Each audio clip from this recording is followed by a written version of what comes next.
አስቸኳይ መልእክት ወንዙ ይደርቃል በረከት ይነሳል። በጣም አስቸኳይ አስፈላጊ የሆነ መልእክት ነውና እስከ መጨረሻው ድረስ አብራችሁን ቆዩ።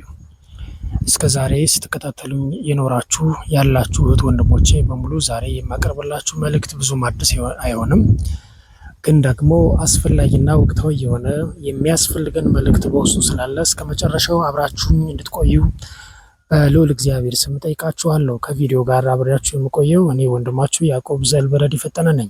ይህ መልእክት ታዲያ ከዚህ ዩቲዩብ ቻናል ከዛ አርስተ አላብ ቻናል ውጪ በሌላ ብታገኙት ያዕቆብ የሚጠይቅ አይሆንም። እዚሁ ላይ ጥያቄያችሁን ማቅረብ ትችላላችሁ፣ እኔም የምመልስላችሁ ይሆናል ማለት ነው። እግዚአብሔር ሀገራችን ኢትዮጵያና ሃይማኖታችን ኦርቶዶክሳዊ ተዋህዶን ይጠብቅልና የመብርሃን ምልጃና ፍቅር ረድኤትና ቃል ኪዳን ከሁላችን ጋር ይሁን። እስከ መጨረሻው አብራችሁን ቆዩ ስል ወደ ዕለቱ መልእክት እገባለሁ ማለት ነው። ታዲያ በጣም ወቅታዊ መልእክት ስለሆነ ለሁሉም እንዲዳረስ እንድታካፍሉልኝ ስል በአምላከ ኢትዮጵያ ስም በመብርሃን ስም ጠይቃችኋለሁ። አብራችሁን ቆዩ። አስቸኳይ መልእክት ወንዙ ይደርቃል በረከት ይነሳል። አስቸኳይ መልእክት ነው። አስቸኳይነቱ ደግሞ እግዚአብሔር ይህንን ድምፅ እና መልእክት አድርሷቸው ለሚመለሱ ፈጣን ክርስቲያኖች ነው እንጂ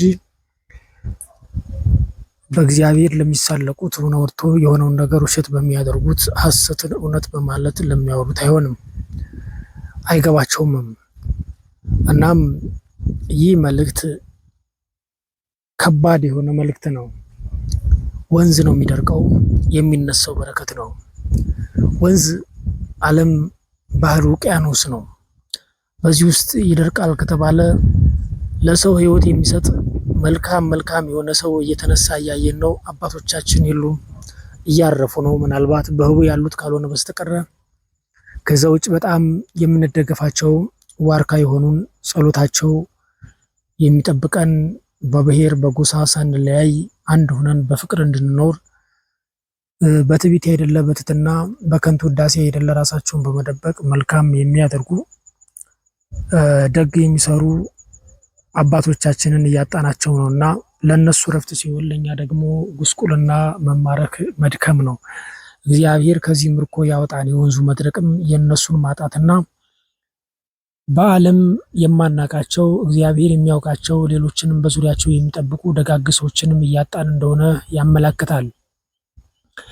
ሌላኛው ብዙ ሕዝብ የሚኖርባቸው ታላላቅ ከተሞች ሁከት የሚበዛበት ጊዜ ቀርቦ በዓይናችን እያየ ነው ቢሆንም ሰላም ከሁላችን ቤት ቢጠፋም፣ ነገር ግን ደግሞ ጭራሽ ሕዝብ የማይኖርበት ከተማ፣ ሰው ሰራሽ ገደል፣ ሰው ሰራሽ ተራራ፣ ሰው ሰራሽ ኮረብታ የሚበዛበት ጊዜ እየቀረበ እንደሆነ መገንዘብ መረዳት እንችላለን።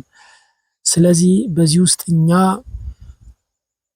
ማድረግ ያለብን ነገር እግዚአብሔር የምህረት ፊቱን እንዲመልስልን ይህንን መልእክት የምትሰሙ እህት ወንድሞቼ፣ እናት አባቶቼ፣ ወዳጆቼ በሙሉ በመጀመሪያ ደረጃ ለራሳችሁ፣ ለቤተሰቦቻችሁ፣ ለሃይማኖታችን፣ ለሀገራችን መጸለይ መቻል አለብን። ይህንን የእግዚአብሔርን መልእክት እውነት እንደሆነ አረጋግጠን ስንጠፋ ከምናምን እንደ ኖህ መጥፋቱን አውቀን መዘጋጀት አስፈላጊ ነው። ይህንን ስላችሁ ግን መርከብ ተዘጋጅቷል ስለሞላ መግባት አትችሉም እያሉ መታወቂያ የሚያድሉት ትክክለኞች ናቸው እያልኳቸው አይደለም። የነሱ መብራት የለኝም። በዚህ ሰዓት የኖህ መርከብ ከተባለች ቤተክርስቲያን ናት። ያቺ ቤተክርስቲያን ደግሞ ከመዓት የምንድንባት ማለት ነው። እናም በአካባቢያችን ቤተክርስቲያን ካለ ቤተ እግዚአብሔር ሄደን እንጸለያለን።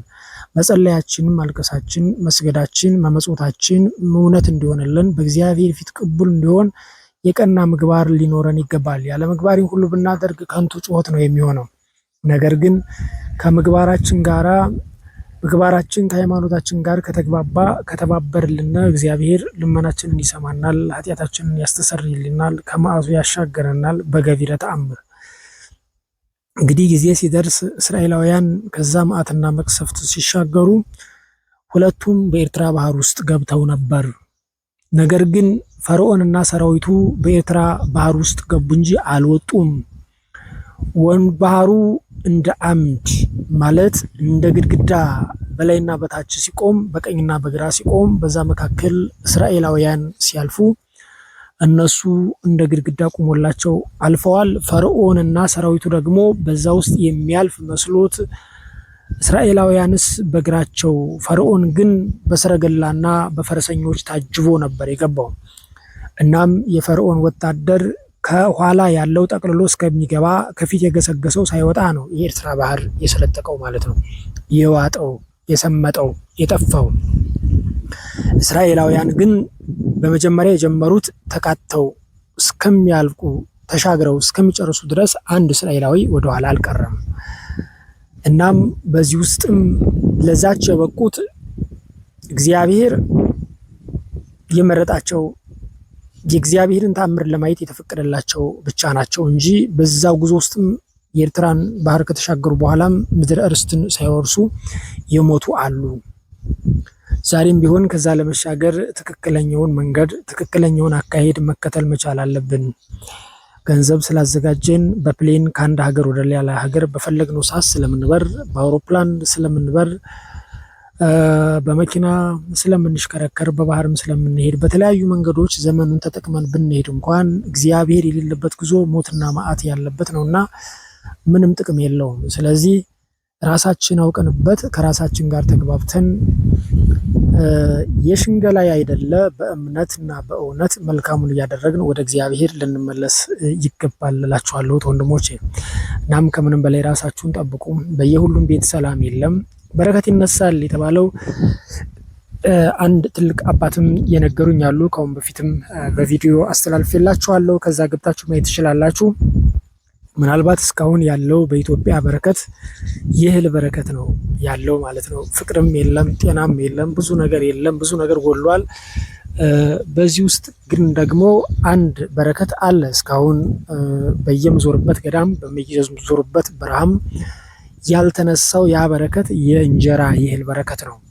አሁን ገበያ ላይ ሄዳችሁ ሱቅ ላይ ወጣችሁ ተመልከቱት፣ እዩት። አሁን ለምሳሌ አንድ ሰው መዝናናት ጓደኞቼ ጋር ቤተሰቦቼ መጠዋል ብሎ እንደው 7-8 ሆኖ ውጪ ልዝናና ቢል 10 ሺህ ብር አይበቃውም። እንደው 10 ሺህ ብር 20 ሺህ ብር አይበቃውም ለአንድ ቀን ለአንድ ጊዜ ማለት ነው። ከቤት ደግሞ በ15 ሺህ ብር በ13 ሺህ ብር 100 ኪሎ ጤፍ ይገዛና 1 ኩንታል ጤፍ ከቤቱ ያስቀምጠዋል። እና ከቤተሰቦቹ ጋራ ምንም ሳይሳቀቅ በጣም ዘና ብሎ ስንት ወር ይበላል መስላችሁ? 4 ወር ይበላል። አይገርማችሁ? ይሄ ነው በረከት ማለት። ሌላኛው ትንሹ እንጀራ ከቤት ያለው ያጠግባል፣ ከውጭ ያለው ጤና ያሳጣል። ለምን? ስግብግቦች ስለሆኑ የሚጨመርበት ነገር ስላለ። እኔ በዚህ ላይ ምግብ ቤት የምትሰሩትን ውጭ ላይ የምትነግዱ ነጋዴዎችን ለመኮነን ሳይሆን በዛው ልክ ከስራችሁም ቢሆን ለሰው ጤንነት ለነፍሳችሁ ሰላም ስትሉ የምትጨነቁ እንዳላችሁ ሁሉ በዚያው ልክ ብር ካገኙ የሰው ስጋ የሚሸጡ አረመኔዎች የበዙበት ቦታ እንደሆነ እናንተም ስለምታውቁ በዚህ መንገድ እንድትረዱኝ ይፈልጋሉ። እና ስንሰራም ምን ስናደርግም ይሄ በረከት ሊነሳብን ይሆን እላለሁ። ይሄ በረከት ከተነሳ ነው ወንዙም የሚደርቀው። ምክንያቱም ይቺ በረከት ከተነሳች እኛ እብድ የምንላቸው ለሀገር የሚጸልዩ እብዶች፣ በከተማ እብድ የሚመስሉን ግን ቅዱሳን አሉ። እነሱን እናጣለን።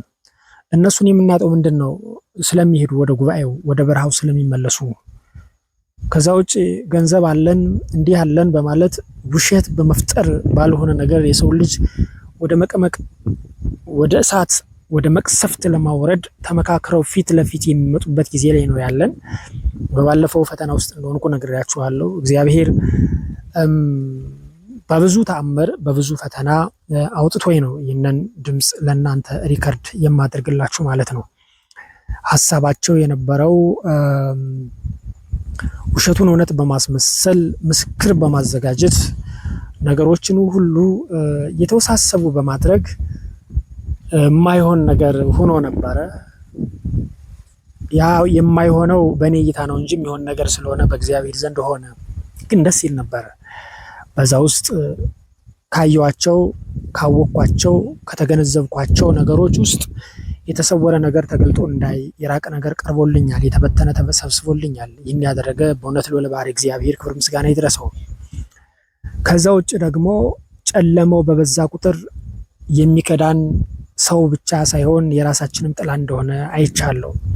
ስለዚህ በዛ ጨለማ ውስጥ ስንሄድ ወንዙም በሚደርቅበት ጊዜ በረከቱን በሚነሳበት ጊዜ ከመዓቱ እንድንድን ከመቅሰፍቱ እግዚአብሔር በቸርነቱ እንዲሰውረን የመዳኛ ድንኳን እንዲሰጠን ቸርነቱና ምሕረቱ ለኛ እጥፍ ድርብ እንዲሆንልን በሃይማኖት ተግተን መጸለይ መቻል አለብን። እግዚአብሔርን የምናገኘው ጨለማው በጨለመበት ጊዜ ነው እንጂ በብርሃን አይደለም። ስለዚህም ነው መዳን ከፈለጋችሁ ሕይወት ከፈለጋችሁ በሰፊው መንገድ ሳይሆን በጠባቡ መንገድ ሂዱ የተባልነው ማለት ነው። የዓለም ምክንያት የጥፋት ምክንያት ነው። የፍልስፍናው ምክንያት ሁሉ እግዚአብሔር ከሌለበት ጉድመትና መዓት ነው የሚመጣው። ይቺ ዓለም ከሌላ ፕላኔት የመጣ እሳተ ገሞራ ወይም ደግሞ አስትሮይድ አያሰጋትም። ይቺ ዓለም የሚያሰጋት የሚኖሩባት ህዝቦች ባመጡት ቴክኖሎጂ በሚሉት ክህደት በሞላበትና ርህራሄ የሌለበት የተዘጋጀው ኬሚካል ያ ነው ሰውን እያጠፋው ያለው። በዓለም ያለው ህዝብ ሁሉ በየፋብሪካው በሚዘጋጁ በመጠጦቹ በምግቦቹ በሚደረግ ኬሚካል የሰው ልጅ ጤናውን እያጣ ነው። ስለዚህ ሁሉ እኛ ክርስቲያኖች ነን፣ ቅዱስ ጊዮርጊስን እናውቀዋለን። ሰማዕተ ልዳ ወፋርስን መርዝን ወደ ህይወት የሚለውጥ አምላክ እንዳለ አሳይቶናል።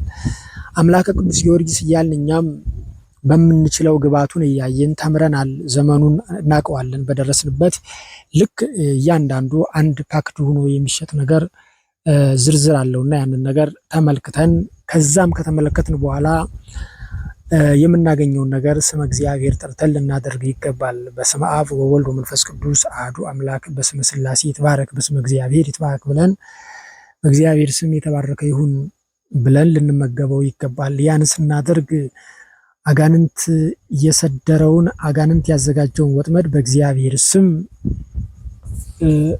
መልካም አድርገን በጎ አድርገን በጎውን እግዚአብሔር እንዲሰራልንና እንዲያደርግልን ተማጽነን ስናደርግ እግዚአብሔር ይባርክልናል ማለት ነው። ጥፋት ያለውን ነገር ወደ ህይወት ያደርግልናል። የአጋንንትን መርዝ አሰራር አውድሞ መልካሙን ነገር ይሰራል ማለት ማውራት አይገባኝም ስለማልችልም ነው እንጂ የእግዚአብሔር ታምር ድንቅ ነው። ብቻ ግን በማስተዋል ከሰማችሁኝና ካዳመጣችሁኝ የምነግራችሁን ነገር በደንብ አስተውላችሁ የእግዚአብሔርን ስም እየጠራችሁ ብታደርጉት ትጠቀሙበታላችሁ። ይህንን ስላችሁ እኔ ጻድቅ ነኝ የበቃው ሰው ነኝ እያልኳችሁ አይደለም። በጣም ኃጢአተኛ ነኝ። እንደኔ ያለ ኃጢአተኛ ፈልጋችሁ አታገኙም። ለትህትና አይደለም፣ እውነት ስለሆነ ነው። ስለዚህ ምን ልላችሁ ነው? በአህያ ተጭኖ የመጣ ማር አልበላህም አይባልም። የመጣ ቅቤም እንደዛው አልበላህም አይባልም። በአህያ ተጭኖ የመጣ መጽሐፍ አላነብህም አይባልም። አህያው አይበላም፣ መጽሐፉ ይበላል። እኔ በጣም እርኩስ ሰው ነኝ፣ ኃጢአተኛ ነኝ።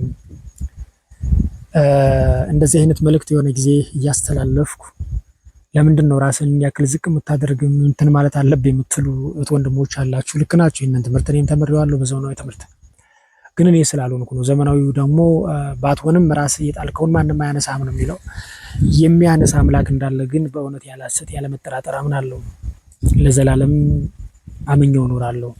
ይሄ እውነት ነው እና በዚህ መከራ በበዛበት የሰው ልጅ መግባባት ባጣበት ጊዜ ከቤት እስከ ጎረቤት ከሀገር እስከ ሀገር ከጽንፍ እስከ ጽንፍ ሰላም በጠፋበት በዚህ ጊዜ እግዚአብሔርን ታምኖና ተደግፎ መልካም እያደረጉ በትዕግስት እግዚአብሔር እንዲረዳ ሁከት ባለበት የምንበጠበጠው ሁሉም ሰው በየቤቱ የሚበጠበጠው ብስጭት ያለበት እየከሰረ ያለው ነገሮች ሁሉ እየተወሳሰቡበት ያለው በሚያውቀው ጥላቱ በሚያሳድዱት በግልጥ በመጡበት ምቀኞቹ አይደለም፣ ባመናቸው በተደገፋቸው በራሱ ሰዎች ነውና በየሁላችን ቤት እንደዚህ አይነት ፈተና አለ። የወንዙ መድረቅም ዋናው ይሄ ነው። ታዲያ በዛ ወንዝ መድረቅ ውስጥ እግዚአብሔር ሕይወት እንዲሰጠን ጠለ በረከቱን ጠለ ምሕረቱን እንዲለግሰን ማልቀስ ማንባት አለብን። የምንችለውን ዛሬን እናድርግ። ያለፈ በደል፣ ያለፈ ወቀሳ፣ ያለፈ ግፍ ለሰውነታችን እየመገብን እኛም መሰቃየት የለብንም። ነገር ግን ሁሉን ይቅር ብለን በይቅርታ ወደ እግዚአብሔር ከተመለስን የምህረት ጊዜ እግዚአብሔር ያመጣልናል። ምህረቱንና ሰላሙንም በእኛ ሰውነት ውስጥ ያደርጋል። ያ በእኛ ሰውነት ውስጥ የሚሆንልን ምህረት ሰላም የምናገኝበት፣ አእምሯችን እረፍት የሚያገኝበት፣ ልባችን የሚያርፍበት፣ ከሁከት ስጋዊ ጸንተን ነጽተን እንድንኖር ከፈለግን ወደ እግዚአብሔር መመለስና መደገፍ መቻል አለብን።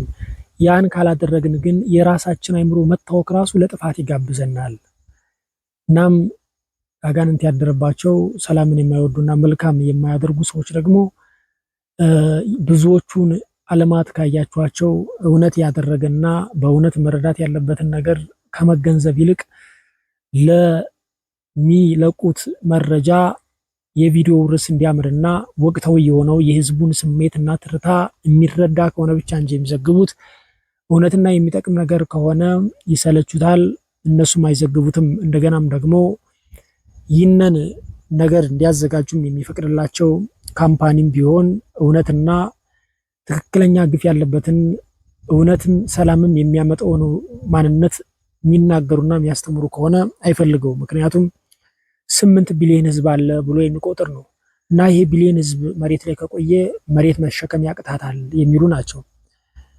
እግዚአብሔር መሬትን እስከ ዕለተ ምጽአት ድረስ እንድትሸከም ፈቅዶላታል። በዓለም ላይ አሁን ከነበረው ብዙ ቢሊዮን ህዝብ ነበር። ወደዳችሁም ጠላችሁም ያለ ፍልስፍና ሁሉ ከንቱ ነው። ምጽአት የሚሆነው መቼ ነው ብትሉ በምድር ልክ ስፍሩ ሲሞላ ነው የሰው ቁጥር። ውሃ የበላው ወንዝ የወሰደው የሞተው የተነሳው ማለት ከተጸነሰ ከ40 ቀን በኋላ የተወረደው ውርጃ ያ ሁላ ተደምሮ ሲሰፈር ይሞላል። ሲሞላ ምጽአት ይሆናል። ከዚያ ውጭ ከንቱ ድካም ነው። ይህንንም ስላችሁ እኛ መሬት ላይ ያለነው ብቻ ሳይሆን ብሔረ ብፁዓን ብሔረ ሕያዋን ያሉት ሁሉ አሉ። የምድርን ትክክለኛውን ስፍሯን ቁጥሯን የሚያውቀው የለም፣ ውሸት ነው። ምናልባት ቤተክርስቲያን ከዘገበችው ሊቃውንት ካስተማሩት አባቶቻችን በመንፈስ ቅዱስ ካዩት በስተቀር ከነሱ ውጭ ማን ነው? ሳይንስ ትናንት ይመጣል፣ ዛሬ አንድ ፈላስፋ መጥቶ ይለውጠዋል። የቤተ ክርስቲያንን ሕግ አልረዳ ብሎ ደንቆረ ልትቀር ትችላለህ እንጂ ማወቅ ከቻልክ ማንም የዛሬ 5000 የዛሬ 7000 ዓመት የነበረ ሕግ ዛሬም ሳይለወጥ አለ። ያም ምላት ያም ከእግዚአብሔር የተቀበሉት ስለሆነ ማለት ከእግዚአብሔር ነው ያገኙት እንጂ ካጋንንት አይደለም። ቅዱሳን አባቶቻችን ካያችሁ ወደ ሰማይ የተነጠቁ ናቸው። ሞት ያልነካቸው አሉ፣ ሞት ያስነሱ አሉ። በዓለም ላይ ካለ እያንዳንዱ ሳይንቲስት ገሌ ምናምን ብትሉ ሞት ያስነሳ ሳይንቲስት የለም። አዎ ሙቶም የተነሳ ሳይንቲስት የለም። ግን እግዚአብሔርን የተደገፉ ይሄ ሁሉ ኖላቸዋል። ታዲያ ከእግዚአብሔር ጋር ሆነው 40 ቀን እህል ሳይበላ ውሃ ሳይጠጣ የጾመ ፈላስፋ የለም። ቅዱሳን አባቶቻችን ግን 40 ቀን 40 ሌሊት 40 መዓልት 40 ሌሊት 40 ቀን ጾመዋል። በዚህም ሰውነታቸው ይታደስ ነበር። በዚህ ጾማቸው ውስጥ የደከመ ሰውነታቸው ዝሎ ከ40 ቀን በኋላ እንደገና ሰውነታቸው ይታደስ ነበር። የምናውቃቸው መምህራንም እነኝታ ጥበቡ በረከታቸው ይድረስና ይጾሙ ነበር። ሌሎችም አባቶች ይጾሙ ነበር እና በእነሱ ጸሎት እግዚአብሔር እየጠበቀን ነበር። እነሱን ካጣም በኋላ ኢትዮጵያ ያለችበትን ሁኔታ ማየት ትችላላችሁ። በዚህ ጊዜ ደግሞ መምህሬ ናቸው፣ አስተምረውኛል። አባ ተሾመ የጎንደሩ እና የመነኮሳት መምህሩ ማለት ነው። እሳቸው አረፉ፣ ይህን ታይባቤም አረፉ። ዛም ሌሎች አባቶችም በየበረሃው የማውቃቸው እያረፉ ነው። ስለዚህ በዚህ ጊዜ እኛ ማልቀስ ማንባት ያለብን ለራሳችን እንጂ ለማንም አይደለም። ዓለም እንደሆነ ያዘጋጀውን ነገር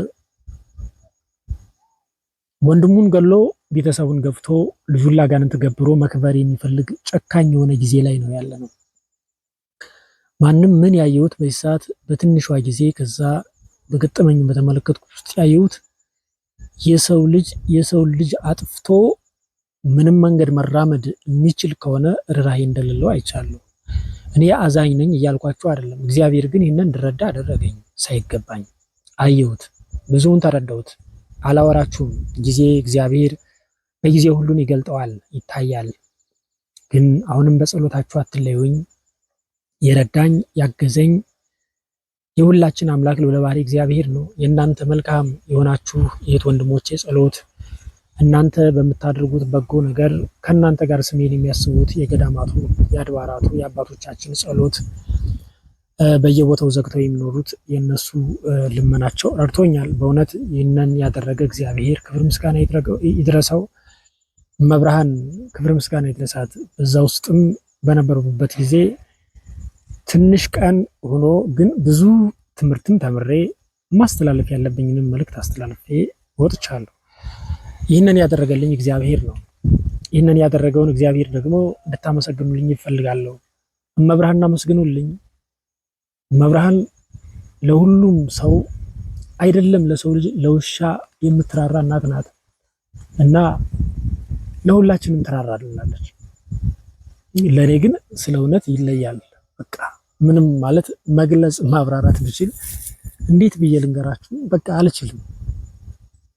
ሰአሊ ለነ ቅድስት በሉልኝ። በቃ ሁል ጊዜ ውዳሴ ማርያም ድገሙ። ለእናንተም ስትደግሙ ስትጸልዩ እኔንም እቃ በህይወቱ ስራ ኃጢአቱ እያላችሁ ወንድማችሁን አስቡኝ። ወንድማችንን ኃጢአቱን አስተስሪለት፣ ህይወቱን ደግሞ ከመከራ ስጋ ከመከራ ነፍስ ጠብቀው እያላችሁ አስቡኝና የምንተሰበሰብበት ጊዜ ነው። ከእግዚአብሔር ጋር የምንገናኝበት ጊዜ ነው። የምንታለልበት ጊዜ አይደለም። ለሚጠፋው ነገርም የምንጣደፍበት ጊዜ አይደለም። በግልጽ እየነገርኳችሁ ነው። እኔ እስካሁን ካየነው ያላየነው መዓት እየመጣ ነው። ከሰማነውም የተለየ መዓት ነው የሚመጣው። ለማብራራትም ለመረዳትም የሚቸግር ነገር ነው። እያንዳንዱ ነገር የሚደርቀው ከቤት ነው፣ የሚነጥፈው ከቤት ነው፣ ችግሩም ከቤት ነው የሚሆነው። የትም ቦታ ወንዝ ተቋርጦ ባህር ተሻግሮ የሚመጣ ነገር አይደለም። ስለዚህ በዛ ውስጥ እኛ እግዚአብሔር ምሕረቱ እንዲያደርግልን ወደ እግዚአብሔር ያለመታከት መመለስ መቻል አለብን። ያን ካላደረግንና ካፌዝን ግን እንደ ሰባ ተካት እየሳቅን እንዳንጠፋ፣ እንደ ፈርዖን ሰራዊትና እንደ ፈርዖን ደጋጎቹን ለማጥፋት እየገሰገስን እኛ ሰምጠን እንዳንቀር መጠንቀቅ መቻሉ ለራሳችን እንጂ ለማንም የሚጠቅም አይደለም። ከዛ ውጭ ደግሞ ይህንን ነገር ደግሞ የምነግራችሁ እኔ ትንሾችን ብትሆኑ መልካም ሰምታችሁ መልካም የምታደርጉት ክብሩም ለእናንተ በረከቱም ለእኔ ስለሆነ እንጂ ዘመኑን የዋጀ ሚዲያ እንዴት እንደሆነ ብር የሚገኝበትና ብዙ ፎሎወር የሚገኝበት ርዕስ ጠፍቶኝ አይደለም።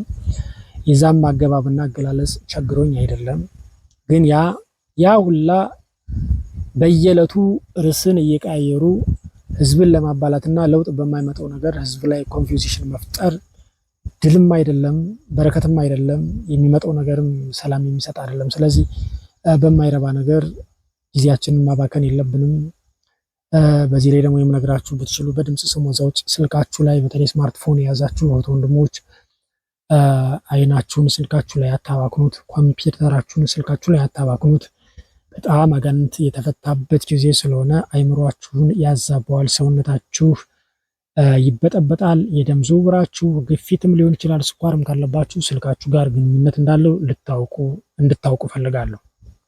በዚህ ውስጥ በጣም በቅጽበት ደም መጨመር፣ ማነስ፣ መብዛት ይታያል እና እነዚህ አይነት ነገሮች ጊዜው ያመጣው የያዝነው ስልክ ላይቱ ከአይናችን ጋር ምን አይነት ግንኙነት ኑሮት እንደተሰራ አላቅም። በአካባቢ ስዘዋወር በማውቃቸው ሸምገል ያሉ የታመሙ ወንድሞች እህቶች ጋር ሲሄድ የተመለከትኩት ነገር ስለሆነ ነው እንደዚህ የምላችሁ ማለት ነው። እኔ እንደተረዳሁት ነው። ከዛ ውጭ ደግሞ ራሳችሁም ከኔ የበለጠ ስለ ቴክኖሎጂ በደንብ አድርጋችሁ ታውቃላችሁ በእውነት እና ስለዚህ በዚህ ውስጥ እውቀት በበዛበት ጊዜ አስተውለን ጤናችንን ጠብቀን እግዚአብሔር ጤናችንን ጠብቆ እንዲሰጠን እኛም ጤናችን መጠበቅ አለብን። የኛ ጤንነት መጠበቅ እንዴት ነው ብትሉ የለመደውን ጸሎት የማያስታውል ሰው ጤናውን እየጠበቀ ነው ማለት ነው። የሚጾም ሰው ጤናውን እየጠበቀ ነው ማለት ነው። ንስሐ የሚገባ ሰው ጤናውን እየጠበቀ ነው ማለት ነው። አዎ ለሚያበላ ለተራበ የሚያበላ ለተጠማ የሚያጠጣ ሰው ጤናውን እየጠበቀ ነው። ጤና መጠበቅ ማለት ይሄ ነው። አሁን ዛሬ በተነጋገርንበት ባስተማርኳችሁ ርዕስ ውስጥ ጤና ጥበቃ ማለት ይህንን ነው። ታዲያ ይህንን ጤና ደግሞ እስከ መጨረሻው ጠብቆ ዋጋውን እንድናይ በምድርም እድሜ ለንስሐ ዘመን ለፍስሐ እንድናገኝ በሰማይም ደግሞ በኢየሩሳሌም ሰማያዊት እንድንሰበሰብ እግዚአብሔር ይጠብቅልን ይጠብቀን። አሜን። እና መጨረሻ ላይ እዚህ እስካሁን ድረስ የምታዩት አካውንት አለ። አንድ 3-4 ስራ ታዝዣለሁ እኔ። ያው እንግዲህ ነገ ታህሳስ ባታ በ3 ማለት ነው ትልቅ ቦታ የምሄድበት ቦታ አለኝ ክብረ በዓል። ከዛ በኋላ ደግሞ የምንጓዝበት ትላልቅ የበረከት ስራ አለና ከዛ ተሳተፉ ላለው ለሚሳተፉ እህት ወንድሞችም አድርሱልኝ። በጣም አስፈላጊ ነው። እያለቀሱ እያነቡ ነው የጠየቁኝ። ከዚህ ከተማ ዙሪያ አይደለም ገጠር ነው። በትንሹ ከ5 ሰዓት በላይ በእግሬ ተጉዤ የምደርስበት ቦታ ነው። አንድ ቦታ አይደለም 2-3 ቦታ ነውና እንደተለመደው በዋትሳፕ ቴሌግራም ቫይቨር ላይ መልእክት አስቀምጡልኝ። እናንተም ትከብሩበታላችሁ፣ ትልቅ በረከት ታገኙበታላችሁ። እኔም ደግሞ እግዚአብሔር ረድቶኝ በደህና ድርሼ እንድመለስ በጸሎታችሁ አትርሱኝ። በተረፈ የአባቶቻችን አምላክ ልዑለ ባሕርይ እግዚአብሔር ከሁላችን ጋር ይሁን። ሀገራችን ኢትዮጵያን፣ ሃይማኖታችን ኦርቶዶክሳዊ ተዋህዶን ይጠብቅልን። እኔን ለመረዳትና እውነት የሆነውን ለማወቅ እያንዳንዱ ከአሁን በፊት አሁን ላይ ነገሌ እንደዚህ ናቸው እንደዚህ እያላችሁ ነው የምታጃጅሉን ስትሉ ሲሉ የነበረ ሌላም ቦታ ላይ እኔም ከማስተላልፈው መልእክት ውስጥ ስትሉ የነበራችሁት ወንድሞቼ እኔ በቅቼ እየተናገርኩት ነው እያልኳችሁ አይደለም። ከአባቶች የሰማሁትን ከመጽሐፍ ያገኙትን ግን ለእናንተ አድርሻችኋለሁ። ያም እውነት ስለሆነ አባቶቻችን እውነተኞች ስለሆኑ ዋሾ ስላልሆኑ እየደረሰ እያየነው ነው። አይጡንም ጃዋርንም እያየን ነው። ይህንንም ከዛሬ 2-3 ዓመት በፊት የተለቀቁ ቪዲዮዎች ናቸው። የገባችሁ ማየት ትችላላችሁ። አሁንም ቢሆን ስላለው ነገር በጊዜው እንድንጠነቀቅና ወደ እግዚአብሔር እንድንመለስ እየደረሰኝ መልእክት ይህ ነው እና እግዚአብሔር ደግሞ መልካሙን ሰርተን መልካም በሆነው ጉባኤ እንድንገናኝ እግዚአብሔር ፈቃዱ ይሆንልና በየቤታችን በየመንደራችን በሕይወታችን ያለውን ሁከት አጋንንታዊ እያስወገደ እግዚአብሔር አምላክ ሰላሙን ይስጠን። ሰላማዊው አምላክ ሰላም ከእግዚአብሔር ዘንድ ነው እንጂ ያለ ከሰው ስላልሆነ፣ ስለዚህ ሰላማዊ አምላክ በእውነት ሰላምን ይስጠን። ሰላም ጊዜ ያምጣልን። በጣም ነው የሚከብደው ማለት ያንን ያልኳችሁ ምንድነው ነገሮች እየተከናወኑ ያሉት በሁላችሁም ቤት በተለያየ ቦታ ላይ ሳየው በተደገፋችሁት ነውና እግዚአብሔር አምላክ ከክፉ ነገር ይሰውረን። በፈተና ጸንተን ከፈተና እንድንወጣ እግዚአብሔር ይርዳን። ፈተናው እንዳያደክመን ብርታቱን ይስጠን። አባቶቻችንን ያበረታ እግዚአብሔር እኛንም ያበርታን። መብርሃን ከሁላችን ጋር ትሁን። እናም ያቅማችሁን ተሳተፉ። ካሁን ጀምራችሁ ወንድሞቼ እግዚአብሔር ያክብርልኝ። በሌላ ቪዲዮ እስከምንገናኝ ድረስ አብራችሁን ቆዩ። ከቪዲዮ ጋር አብሬያችሁ የቆየሁት ደግሞ እኔ ወንድማችሁ ያዕቆብ ዘእልበረድ ፈጠነ ነበር። ይህ ዘአርእስተ አልዓብ የተሰኘው ዩቲዩብ ቻናል የእናንተው አገልጋይ ነው። ስለዚህ ሌላኛው ደግሞ የምጠይቃችሁ ጥያቄ በቀጣይ ቪዲዮ ይኖራል፣ ተመልሱልኛላችሁ። ለዛሬ በዚህ ይብቃን። በሌላ ቪዲዮ እስከምንገናኝ ድረስ ሰላም ሁኑልኝ። እግዚአብሔር ያክብርልኝ። አመሰግናለሁ።